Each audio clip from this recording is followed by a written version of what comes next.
समस्त विश्व के आधे प्रतिभाशाली लोग युद्ध उद्देश्यों के निमित्त किए जाने वाले उद्योगों में प्रकारांतर से लगे हैं। पूंजी और इमारतें भी इसी प्रयोजन के लिए घिरी हुई हैं। बड़ों के चिंतन और कौशल भी इसी का ताना बुनने में उलझे रहते हैं। इस समूचे तंत्र का उपयोग यदि युद्ध में ही हुआ तो समझना चाहिए कि परमाणु आयुध धरती का महाविनाश करके रख देंगे। तब यहाँ जीवन नाम की कोई वस्तु शेष नहीं रहेगी। यदि युद्ध नहीं होता है तो दूसरे तरह का नया संकट खड़ा होगा कि जो उत्पादन हो चुका है उसका क्या किया जाए। जन शक्ति, धन शक्ति और साधन शक्ति इस प्रयोजन में लगी है, उसे उलटकर नए क्रम में लगाने की विकट समस्या को असंभव से संभव कैसे बनाया जाए। इन सब में भयंकर है मनुष्य का उल्टा चिंतन, संकीर्ण स्वार्थपरता से बेतरह भरा हुआ मानस, आलसी, विलासी और अनाचारी स्वभाव। इन सब से मिलकर वह प्रेत पिशाच स्तर का बन गया है। भले ही ऊपर से आवरण वह देवताओं का, संतों जैसा ही क्यों न ओढ़े फिरता हो, स्थिति ने जन समुदाय को शारीरिक दृष्टि से रोगी, अभावग्रस्त, चिंतित, असहिष्णु एवं कातर आतुर बनाकर रख दिया है। इस सब का समापन किस प्रकार बन पड़ेगा? इन्हीं परिस्थितियों में रहते अगले दिनों क्या कुछ बन पड़ेगा? इस चिंता से हर विचारशील का किंकर्तव्य विमूढ़ होना स्वाभाविक है। सूझ नहीं पड़ता कि भविष्य में क्या घटित होकर रहेगा। इसी आधार पर दुनिया के वैज्ञानिक, विचारक, अर्थशास्त्री और समाजशास्त्री हर कोई भविष्य की दुखद विनाशकारी संभावनाओं को लेकर चिंतित है।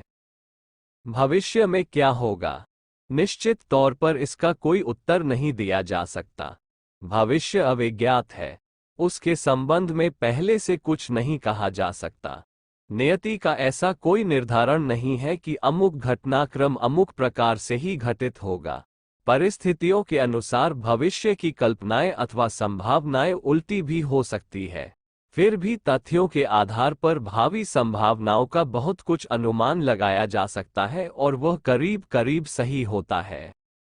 ये गणित वाले ज्योतिषियों और अतीन्द्रिय शक्ति से भविष्य कथन करने वालों की बात छोड़ दे तो भी तथ्यों के आधार पर भावी संभावना की रूपरेखा प्रस्तुत करने वाले लोगों का महत्व बना ही रहेगा, क्योंकि उस आधार पर वर्तमान गतिविधियों की स्थापना करने में महत्वपूर्ण योगदान मिलता है। अस्तु, अब भविष्य कथन प्रबुद्ध वर्ग में प्रचलित एक महत्वपूर्ण शास्त्र माना जाने लगा है और उसका उत्साहपूर्वक समर्थन अभिवर्धन हो रहा है। भविष्य कथन की ज्ञान शाखा का विकास अमेरिका में उच्च स्तर पर हुआ है। वहां की सरकार ने प्रो-0 डैनियल वेल की अध्यक्षता में एक समिति नियुक्त की, जिसमें सन 2000 में विश्व का क्या स्वरूप होगा इसके बारे में एक पूर्व कल्पना की है। समिति की रिपोर्ट 5 खंडों में प्रकाशित हुई। इसके अतिरिक्त हर्मन इंस्टीट्यूट के अध्यक्ष हर्मन काहन तथा उनके सहयोगी एंथनी वीनर ने इसी विषय पर एक पुस्तक प्रकाशित की जिसका नाम है the year 2000 A framework for speculation. इसमें भी वर्तमान शताब्दी के अंत तक विश्व के घटनाक्रम का सुविस्तृत एवं तथ्यपूर्ण उल्लेख है। इस प्रकार के भविष्य कथन की पुस्तकें पिछले दिनों भी छपती रही है, जिन्हें यूटोपिया कहा जाता है। ऐसी अनेक टोपियाओं का एक संकलन एस्टपडेज टुमारोज नाम से प्रकाशित हुआ है। भूतकाल में यद जुवेनेल, टॉमस मूर, आल्ड्स हेक्सले, स्विफ्ट, बेल्सफोर्ड आदि विद्वानों ने समस्त विश्व अथवा उसके किसी भाग का भविष्य कथन करने वाली टोपिया पुस्तकें प्रकाशित की है। टोपिया अललटप्पू कल्पना उड़ानों पर आधारित नहीं होती, व उनके पीछे वर्तमान गतिविधियों और भावी परिस्थितियों को ध्यान में रखते हुए ही कुछ निष्कर्ष निकाला जाता है। विज्ञान की प्रगति, औद्योगिक विकास, राजसत्ताओं की उलट पुलट, जनसंख्या वृद्धि, साधन स्रोतों की सीमा, मानवीय प्रकृति में परिवर्तन, खपत और उत्पादन का संतुलन जैसे अनेक तथ्यों का सहारा लेकर यह निष्कर्ष निकाला जाता है कि भविष्य का ऊंट किस करवट बैठने वाला है। ये सभी तथ्य एक दूसरे को प्रभावित करते हैं। किस तथ्य का रुझान किस ढलान की ओर लुढ़क रहा है और अगले दिनों उसमें क्या मोड़ आने वाला है, जो इस शतरंज को ठीक तरह समझ सकने की प्रखर कल्पना शक्ति संजोए हों और आवश्यक तथ्यों का सही रूप से संग्रह कर रहे हों, उनके लिए भविष्य का ऐसा निष्कर्ष निकाल सकना कुछ बहुत कठिन नहीं होता जो प्रायः सही ही उतरे। संपन्न देशों के बड़े व्यापारिक फर्म अपना एक विभाग ही इस भविष्य कथन की शोध करते रहने के लिए नियुक्त रखते हैं और उस पर प्रचुर खर्च करते हैं। भविष्य शास्त्र की ज्ञान शाखा के अंतर्गत महत्वपूर्ण शोध का कार्य अमेरिका की एक संस्था पिछले दिनों कर रही थी। नाम था उसका रेड सेंटा मोनिका। बीच के पास उसका विशाल भवन था। उसमें अनेक बुद्धिजीवी संसार की विभिन्न गतिविधियों का अध्ययन करके भावी संभावनाओं का आकलन करके उस दिशा में अमेरिका के विभिन्न वर्गों को उपयोगी सुझाव देने योग्य निष्कर्ष प्रस्तुत करते थे। इन्हीं शोधकर्ताओं में एक था हरमन काहन। उसने उक्त संस्था छोड़कर ठीक उसी तरह का अपना अलग संस्थान बनाया। नाम रखा हरमन इंस्टीट्यूट, जिसे लोग थिंक टैंक अर्थात ज्ञान सरोवर के नाम से भी पुकारते हैं। हरमन संसार के उच्च कोटि के ज्ञानवानों में से एक गिना जाता है। हरमन की महत्वपूर्ण पुस्तक है आन थर्मोन्यूक्लियर बार। इसमें अणु युद्ध उसकी संभावना तथा प्रतिक्रिया पर विस्तृत प्रकाश डाला है और सुझाव दिया है कि उस विभीषिका के संदर्भ में अमेरिका को क्या करना चाहिए। इस पुस्तक ने जनता और सरकार के मस्तिष्क को बेतरह झकझोरा।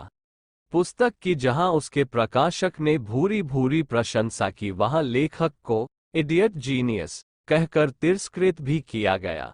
जो हो, हरमन अपने शोध कार्य में दत्तचित्त से लगा है। उसकी शोध संस्था में 75 व्यक्ति काम करते हैं। इनमें से 35 तो बहुत ही उच्च कोटि के विद्वान तथा सूक्ष्म दृष्टि संपन्न है। 300 पौंड भारी इस मोटू भविष्यवक्ता की संसार भर में चलते फिरते कंप्यूटर के रूप में ख्याति है। समय समय की गई उसकी राजनैतिक और औद्योगिक भविष्यवाणियां अब तक सही निकलती रही हैं। हरमन ने 1. बढ़ती हुई जनसंख्या, 2. बढ़ती हुई संपन्नता, 3. बढ़ते हुए सरकारी नियंत्रण, 4. बढ़ती हुई वैज्ञानिक प्रगति, 5. बढ़ती हुई स्वार्थपरता की ओर संसार का ध्यान आकर्षित किया है और कहा है समय रहते इन 5 विभीषिकाओं को रोका जाए, अन्यथा अगली शताब्दी की असाध्य समस्याओं का सामना करना पड़ेगा। वर्तमान प्रगति अगले दिनों मनुष्य जाति के गले में पड़ा हुआ फांसी का फंदा सिद्ध होगी। निस्संदेह मनुष्य ने पिछली शताब्दियों में असीमित प्रगति की है। अपने इस युग को प्रगति युग माना जाता है। इस प्रगति के लिए कहा जाता है कि जो जानकारियां एवं सुविधाएं पूर्वजों को प्राप्त थीं, इनकी तुलना में अपनी उपलब्धियां ही अधिक बढ़ी चढ़ी हैं। ये दावा इस हद तक ही सही है कि निस्संदेह बढ़ोतरी हुई है, पर प्रगति किस दिशा में हुई है यह विचारणीय है। बढ़ना उत्थान की दिशा में भी हो सकता है और पतन की ओर भी। साधनों की मात्रा बढ़ाने में नहीं, वरन उनका सदुपयोग कर सकने, बुद्धिमत्ता के बढ़ने पर ही यह कहा जा सकता है कि प्रगति हुई। यदि बढ़ते हुए साधन विनाश, विग्रह और पतन के लिए प्रयुक्त किए जा रहे हैं, तो यही कहना पड़ेगा कि इस उन्नति की तुलना में वह अभावग्रस्तता अच्छी थी जिसमें मनुष्य स्नेह, सद्भाव और चैन संतोष के साथ रहता था। वर्तमान प्रगति किस दिशा में हुई है? उससे हमने क्या पाया है? मानसिक, शारीरिक और सामाजिक सुख शांति के बढ़ने में, मानवीय मूल्यों को बढ़ाने में उसने कितना योगदान दिया है, यह विचारने योग्य बात है।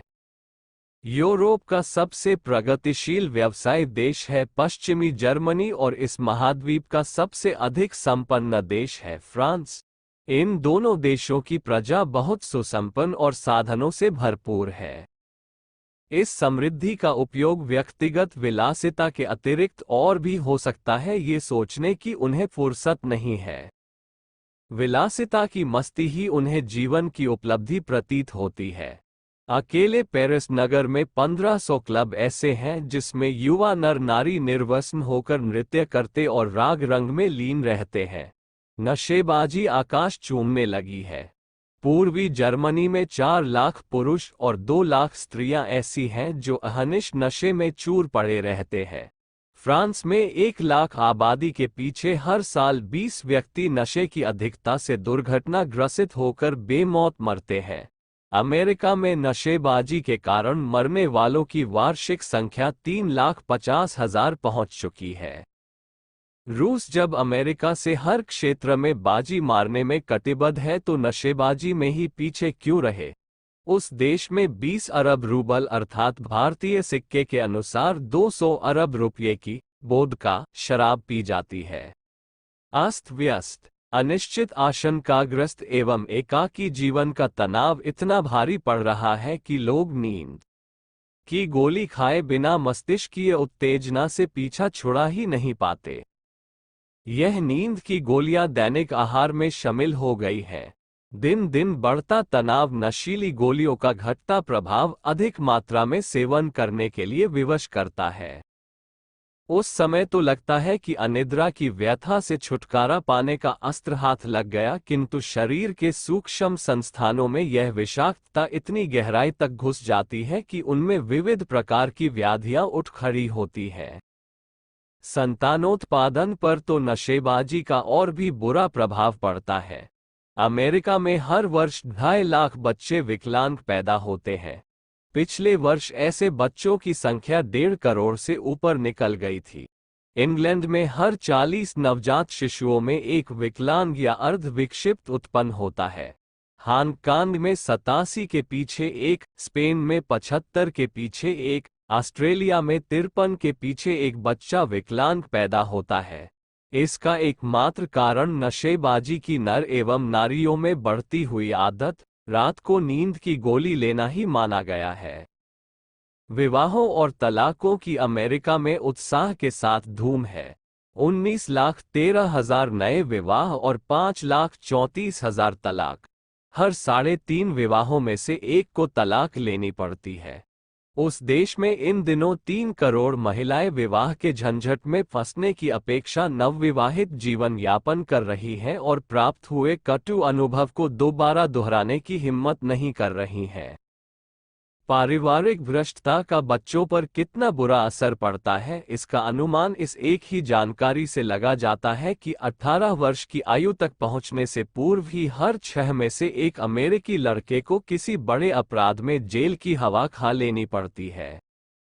ये तरक्की का एक पहलू है जो आंखों से दिखाई पड़ता है और मोटी बुद्धि भी प्रत्यक्ष परिणामों के आधार पर जिसकी विभीषिका को समझ लेती है, किंतु अन्य असंख्य तस्वीरें ऐसी हैं जो पर्दे की ओट में खड़ी रहने के कारण अपने संहारी प्रभाव से जनसाधारण को अपरिचित जैसी स्थिति में डाले भुलाए रहती है। उदाहरण के लिए नशे को ही लें। नशेबाजी के उपकरण और मादक द्रव्य बनाने में लगभग उतनी ही जनशक्ति और संपत्ति लगती है जितनी युद्ध व्यवसाय में। मनुष्यों ने जितनी आयु युद्ध की वेदी पर चढ़ाई उसका हिसाब लगाया जा सकता है।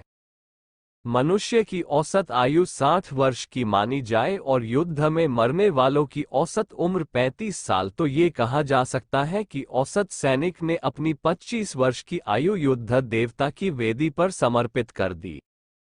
यदि लड़ाई में 1 लाख मनुष्य मरे हों तो मानवीय उम्र के 25 लाख उसमें हो दिए गए। ये तथ्य स्वीकार किया जा सकता है। अब नशेबाजी को लीजिए। यदि संसार की आधी आबादी नशा पीती मानी जाए और उन 200 करोड़ मनुष्यों में से हर मनुष्य अपने जीवन के 10 वर्ष नशे की वेदी पर कम कर रहा हो तो कहा जाएगा कि 20 अरब वर्ष नशा खा गया। ये युद्ध से कम नहीं वरन बड़ा चढ़ा विनाश है। इन साधनों को उत्पन्न करने और बनाने में जो श्रम एवं धन लगता है उस पूंजी की युद्ध पूंजी से और युद्ध श्रम से तुलना की जाए तो इस आधार पर भी नशा आगे है और युद्ध पीछे। बारूद जल जाती है और धमाके के बाद उसके पीछे कोई उत्पादक परिणाम नहीं रहता। नशे के उपकरण भी पीने के साथ नष्ट हो जाते हैं, इतने तक दोनों की समता है, किंतु नशे का प्रभाव पीछे भी बना रहता है। जो लोग पीते हैं वे आधी व्याधियों से घिरते जाते हैं और रोते कल्पते सिसकते कराहते जिंदगी के दिन काटते हैं। उनका बुरा प्रभाव पीढ़ी दर पीढ़ी चलता चला जाता है। कहते हैं कि नशा पीने से सुस्ती दूर होती है और गम गलता होता है। फिर ऐसे काम ही क्यों किए जाएं जो सुस्ती और गम पैदा करें? भलमनसाहत का हल्का फुल्का जीवन जिया जा सकता है और सुस्ती तथा गम उत्पन्न करने वाली परिस्थितियों से बचा जा सकता है। यदि ध्वंस के स्थान पर सृजन को नियोजित किया जाए और नशे के स्थान पर दूध उद्योग खड़ा कर दिया जाए तो हर व्यक्ति को 1 किलो दूध हर रोज मिलता रह सके, ऐसी व्यवस्था हो सकती है। साथ ही खाद, गोबर और बछड़ों से अनुत्पादक जमीन उपजाऊ बनाकर खाद समस्या सर्वदा के लिए हल की जा सकती है। मानवीय बुद्धि के ध्वंस और सृजन का एक छोटा सा उदाहरण है कि यह युद्ध एवं नशे के नाम पर कितनी बड़ी बर्बादी करता और अपने पैरों आप कुल्हाड़ी मारता है।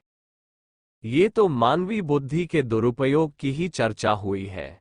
इन परिणामों या उपयोगों का प्रभाव निश्चित रूप से प्रकृति पर पड़ता है और वह परिणाम कितना विक्षोभजनक, विध्वंसकारी होगा, इसकी कल्पना भी नहीं की जा सकती।